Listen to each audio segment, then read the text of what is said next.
Mark had never been the type to expect trouble from a letter slipped under his door. He usually received bills, flyers for local services, or the occasional invitation to a block party. But this morning was different. The envelope was plain, stamped with the neighborhood association's official logo and marked important. He tore it open, pulling out a neatly printed note that read, "Dear resident, we kindly ask that you move your vehicle currently parked on the street to a designated parking area. This is in accordance with neighborhood guidelines designed to maintain safety and accessibility." Mark blinked. He glanced at the old pickup truck parked just outside his front gate. The one he had left there the night before after working late on his garage, parking on the street. The street wasn't just any street, that was his street. Well, technically, it had been his family's street for decades. When his grandfather had built the farmhouse generations ago, he had purchased the land extending beyond the house, including the road that led to their property. Over time, the neighborhood had grown around the edges, new houses and streets taking shape. But the old street the one Mark's family-owned remained unchanged. Mark folded the letter slowly and leaned against his front door, the morning sun warming his back.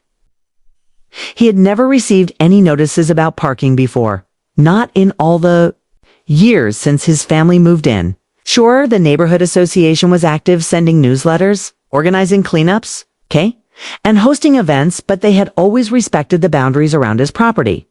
This felt different, curious, and cautious. Mark pulled on his boots and stepped outside, his dog Scout trotting behind him. He examined the street, the familiar cracked pavement stretching away from his driveway, lined with tall oaks and neat mailboxes. Beyond the last house, the land stretched into open fields, untouched and wild. He had never once questioned ownership. Of the road, it was written in every deed and record his family had passed down. Still, the letter made him wonder if the neighborhood association was claiming authority where it didn't belong.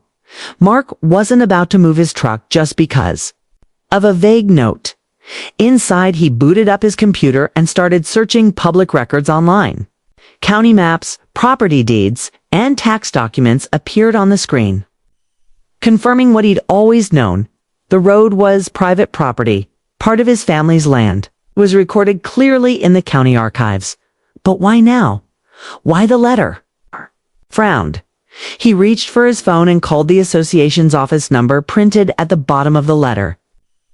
The receptionist was polite but vague, explaining that the letter was a routine reminder sent to all residents to ensure compliance with parking guidelines. Mark explained that the street was privately owned and that his truck was parked on his property. The receptionist promised to pass the message along, but said the association's board had been reviewing parking concerns recently. The call ended with no resolution. Mark sat back, rubbing his chin. He had a feeling this was only the beginning. Later, that afternoon, a knock came at his door. Mark opened it to find a middle-aged woman in a neatly pressed blazer holding a clipboard. She introduced herself as Claire, a representative from the neighborhood association. "I'm here to discuss the parking situation," she said, with a smile that didn't quite reach her eyes. Mark invited her in. They sat at his kitchen table, Scout curling up on the rug nearby. Claire explained that several residents had raised concerns about vehicles parked on the street blocking emergency access and making it difficult for delivery trucks. Mark nodded, understanding the general concern, but certain this did not apply to his property. He pulled out scanned copies of old maps and property deeds on his tablet, showing Claire the clearly marked boundary lines that included the street as part of his land. Claire's expression shifted. She remained polite. "I see. I'll be sure to share this with the board. But they're committed to keeping the neighborhood safe and orderly." Mark sensed that despite her words, the board intended to press the issue further. After she left, Mark stood at the doorway, watching her walk away. He knew this was more than a simple parking request. It was a test of ownership, a push to see if he'd back down. Mark wasn't planning to. The street had belonged to his family for generations, and no letter or polite request would change that. He closed the door, already planning his next steps. The next morning, Mark woke early with one thought on his mind. He needed to get to the bottom of this. The letter and the visit had unsettled him more than he expected. It wasn't just about a parked truck anymore. It was about standing firm on what was his. He brewed a strong cup of coffee and spread out the files he had gathered the night before across his kitchen table. The old maps, yellowed with time, showed the original boundaries of the family's land. The deed from his grandfather's purchase was clear. It included the road that ran from the county highway, all the way past the house. Still, something about the association's insistence felt off. Mark decided to visit the county records office. In person, sometimes old paper held secrets that digital scans missed. The building smelled of dust and ink. And rows of filing cabinets stretched across the room. A clerk guided Mark to the land records section, pulled several thick folders, carefully flipping through surveys, property transfers, and notes. One document caught his eye. A survey from the early 1960s that clearly showed the street as private. Maintained by his family. It was stamped and signed by the county surveyor. Mark smiled slightly.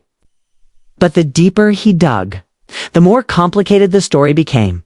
He found a 1980s neighborhood plan showing a larger development mapped out around his family's land, including cells, including a planned community association meant to oversee common spaces and shared roads.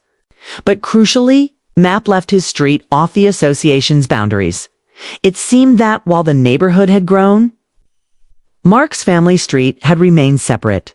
He also uncovered letters from past decades, archived complaints about parking on nearby association streets, none involving his property. It was as if the association had always respected the boundary. Until recently, Mark leaned back in his chair, the weight of history settling around him. His family had owned the street long before the first homes went up nearby. It was private land, and the association's claims were new and uncharted. As he packed up the files, Mark thought about what this meant. The association might be trying to extend its control beyond what it was entitled to, and his family's property was caught. In the middle, the question was why and what he should do next. Later that afternoon, Mark stopped by his neighbor's house. Ellen was an older woman who had lived there since the neighborhood was first built. And Mark knew she was familiar with the area's history. "Ellen," Mark began, "have you ever heard about the association trying to claim the street?" Ellen's eyes narrowed. "Oh yes," she said quietly. "They've always been protective of their rules. But your street, it's always been yours." The old-timers would remind folks that the road wasn't theirs to control. She paused, then added, "But lately things have changed. I've heard whispers about them trying to bring your street under their rules. People aren't happy about it." Mark nodded. "I have proof it's private property, but they seem determined." Ellen sighed. "Well, you know how these things go. Sometimes they push just to see if they can get a foothold. You might have to stand your ground." Mark appreciated her candor. He realized this wasn't just about property lines. It was about protecting a legacy.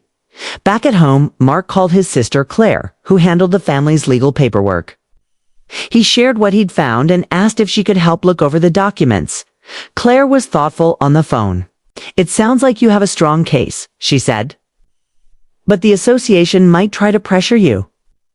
Keep everything documented and don't respond to any demands without talking to a lawyer." Mark agreed. The last thing he wanted was a drawn-out fight.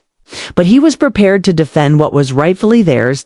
As dusk settled over the neighborhood, Mark stood outside looking down the quiet street. The sun cast long shadows over the pavement and Scout lay beside him. Content and calm. Mark felt a quiet determination growing inside. They might try to challenge his ownership. They might send letters or knock on doors. But the street had belonged to his family for generations, and he was ready to prove it. A few days later, just as Mark was finishing up some work in his garage, a familiar knock came at the front door. He wiped his hands on his jeans and opened it to find Claire, the neighborhood association's representative, standing there again. Her expression was polite but firm, the clipboard still in hand. Good afternoon, Mark. I wanted to follow up on our last conversation about your vehicle. Mark stepped aside and invited her in. Scott wagged his tail but stayed close. I understand your position regarding the street, Claire began. But the association has received multiple concerns from residents about vehicles parked along the road. It's a safety issue, especially if emergency vehicles need access. Mark nodded. Ready for this? I've reviewed the documents you provided. Claire continued, and I appreciate your thoroughness. However, the board is reviewing the boundaries and considering updates to the neighborhood guidelines. These changes could affect parking rules on all streets, including yours. Mark's brow furrowed. You're saying you might include my street under the association's rules, even though it's private property? Claire hesitated, then said carefully, the board wants to ensure consistency for all residents. It's about maintaining order and safety. Mark shook his head slowly. I respect the need for safety, but this street is private property. It's not part of the association's jurisdiction. If there are safety concerns, I'm open to discussing solutions, but any rules have to respect property rights. Claire made a note on her clipboard but didn't reply immediately. I'll pass your concerns to the board, she said. Mark sensed that the board's interest wasn't just about safety, it was about control. The association had grown alongside the neighborhood, its influence creeping beyond common areas and shared spaces. Mark wasn't the only one feeling the squeeze. After Claire left, Mark sat back down at his kitchen table. He glanced at the piles of documents, deeds, and surveys he'd gathered. They were more than papers. They were proof of his family's history and his right to the land. He pulled out his phone and sent a quick message to Ellen, the neighbor who had mentioned the association's increasing demands. Her reply came within minutes. You're not alone. I'm hearing similar stories from others. They're pushing hard. That night, Mark couldn't shake the feeling that the association was testing boundaries, seeing if he would blink first. The next morning, Mark reached out to another neighbor, David, who lived a few houses down on the private street but was part of the association. David was frustrated with some of the recent rules but hesitant to speak out over coffee. Mark explained the situation and showed David the deeds and maps. David's eyes widened. I didn't realize the association was looking at your street like this, he said. I'm glad you're standing up. David shared his own stories about the association trying to enforce parking and landscaping rules more strictly in recent months. He wasn't always sure what was reasonable and what was overreach. Mark nodded. It's like they're trying to take control where they don't have it. We need to be careful, but firm. The two agreed to keep each other informed and gather support quietly. Days passed with no new letters. But the tension remained. Mark felt the weight of history on his shoulders, a responsibility to protect what his grandfather had built, and to preserve the quiet independence of the land. One afternoon, while walking Scout down the street, Mark noticed a small group of neighbors chatting by the corner. They waved him over. Ellen and David were there, along with a few others. We're tired of these surprise notices, Ellen said. Maybe it's time we come together and find a way to protect our rights, all of us. Mark smiled. The unexpected visit from Claire had started something, a spark of awareness. This wasn't just his fight anymore. It was theirs. The following weekend, Mark found himself at Ellen's house for what started as a casual chat but quickly turned into something much more important. A small group of neighbors had gathered in her cozy living room, the air filled with the scent of fresh coffee and the soft hum of conversation. Mark looked around the room. Faces were familiar, like David's, who had shared his frustrations before. Others were new, neighbors he had barely spoken to until now. The common thread was clear: quiet unease about the association's growing reach. Ellen took the lead, her calm voice steady. Lived here a long time, she said, and I've seen the neighborhood change. The association's role has changed too. What was once about shared care feels more like control lately. A woman in the corner nodded. I got a letter about trimming my hedges. They said it was to keep the neighborhood appearance, but it felt more like an order than a suggestion. Mark chimed in. For me, it's the parking. the street. Outside is family property, but suddenly the association thinks they can dictate what I do there. David added, I'm part of the association, but sometimes it feels like decisions happen without much input from the residents. The group exchanged stories, small annoyances that added up. Letters about landscaping, reminders about trash cans, warnings about parking. What was once helpful guidance had started to feel like pressure. Mark listened, realizing the issue was bigger than his own street. The association's reach was stretching in ways that made many neighbors uncomfortable, even those who appreciated the sense of order it once brought. Ellen leaned forward. We're not here to fight just for the sake of it. We want to find a way to make sure everyone's rights are respected, including property owners like Mark. Mark nodded. Exactly. I'm not against rules or safety, but they have to respect where their authority ends. A young man named Carlos spoke up. Maybe we need a group not to oppose the association outright, but to help neighbors understand their rights and offer support when questions come up. The idea resonated. It's a quiet group that could share knowledge, help neighbors avoid misunderstandings, and stand together if the association tried to push too far. Mark felt a surge of optimism. For months, he'd felt isolated, the lone voice pushing back. Now, there was a sense of solidarity over the next few weeks. The group met regularly, sharing information and gathering stories. They kept careful notes, documenting letters and visits from the association, but always approached the situation calmly and respectfully. Mark also stayed in touch with his sister Claire, who helped draft letters explaining their property rights and politely requesting clear boundaries. Meanwhile, the association continued sending occasional reminders to some neighbors, but the quiet resistance was growing. One afternoon, Mark received a call from Claire. It's been some chatter at the association's office. They're aware of your efforts, but no official changes yet. They might try a new approach. Mark wasn't surprised. He'd learned that standing firm didn't mean the other side would back down easily. But with the group growing stronger, he felt ready. One evening, as Mark walked Scout down the street, he noticed a few neighbors chatting in small clusters. There was a new energy in the air, a shared understanding that respect had to go both ways. Mark looked up at the sky, the stars just beginning to twinkle as dusk settled. The road beneath his feet wasn't just a path to his house. It was part of his family's legacy, part of the neighborhood's story. And now, it was part of something bigger, a quiet movement to protect fairness, clarity, and respect for all. No longer just one man's fight, but a shared hope for a better way forward. After weeks of careful discussions and growing support among neighbors, Mark knew it was time to get a clearer understanding of his rights. While he had piles of old documents and shared stories with friends and family, the situation was becoming more complicated. The association seemed ready to push harder. And Mark wanted to be prepared. He reached out to a local property attorney named Jenna, someone a neighbor had recommended. Jenna specialized in property law and had a reputation for helping residents navigate disputes with neighborhood groups. Mark scheduled a meeting at her office for the following day, the next morning. Mark arrived with his folder full of deeds, surveys, and correspondence. Jenna greeted him with a warm smile and motioned him to sit down. Let's take a look, she said, flipping through the documents carefully.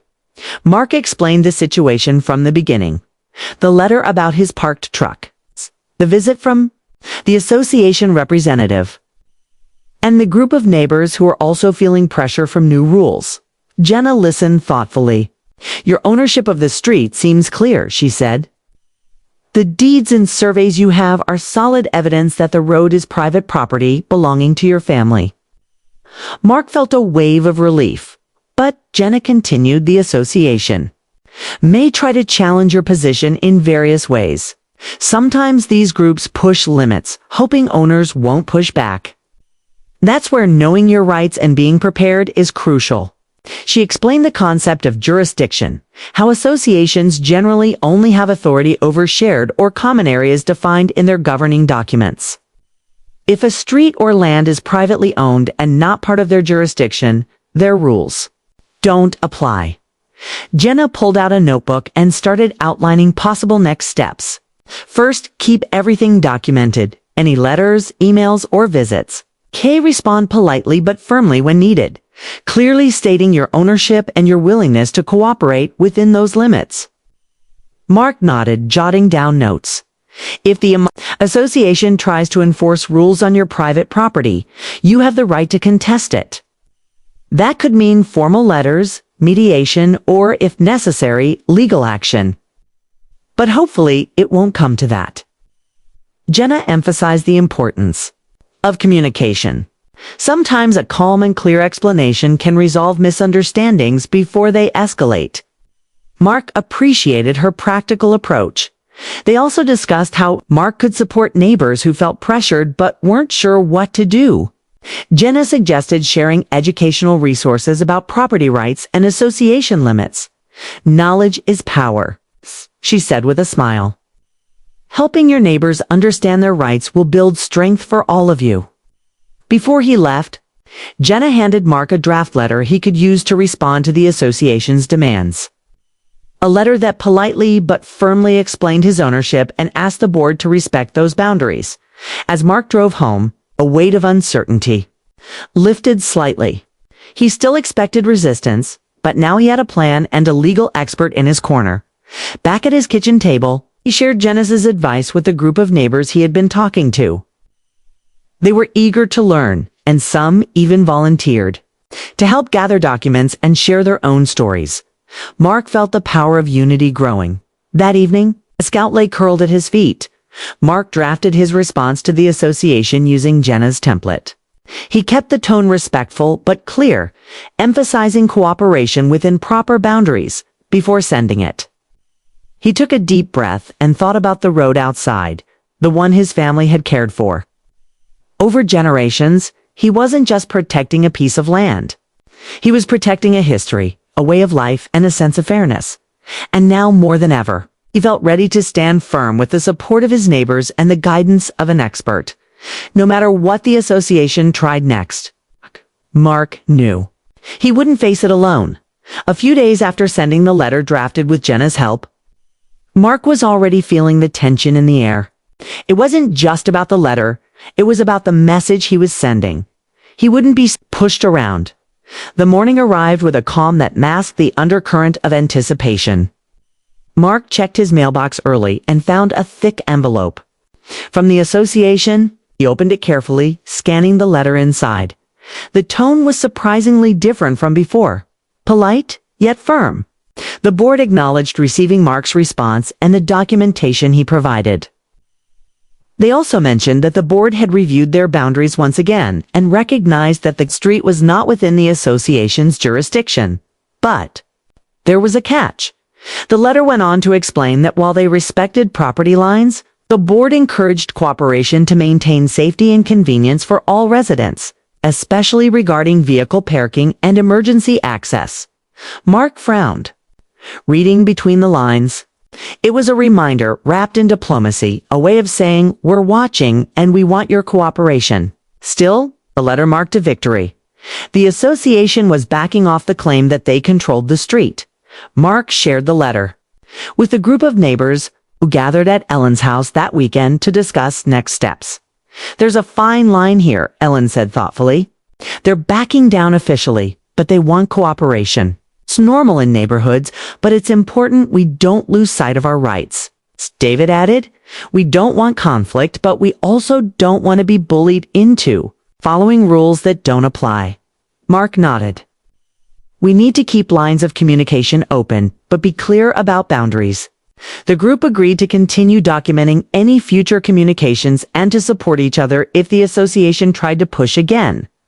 Meanwhile, Mark took extra steps around the property. He made sure his truck was parked safely without blocking any part of the street that emergency vehicles might need. He even installed a small sign near his driveway that read, "Private road, family property." It was a quiet message, simple but effective. One afternoon, Mark spotted a fire truck driving slowly down the street.